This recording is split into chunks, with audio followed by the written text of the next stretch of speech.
Všetky poslušné deti v Dubnici nad Váhom už netrpezlivo čakali na príchod svätého Mikuláša, ktorý na ne ani tento rok nezabudol. Ešte predtým, ako však naozaj medzi deti prišiel, museli mu zaspievať a zatancovať, aby ho privolali.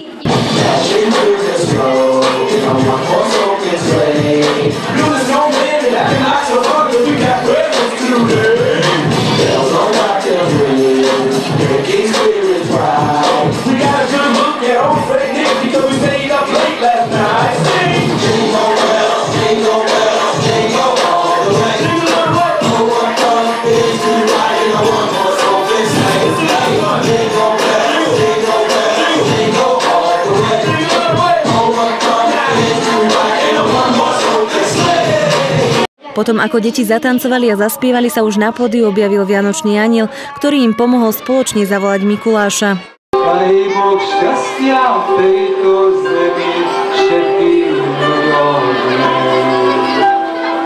Je pravda, že čo potrebujeme viacej ako dobrých susedov, dobrých priateľov a lásku medzi nami.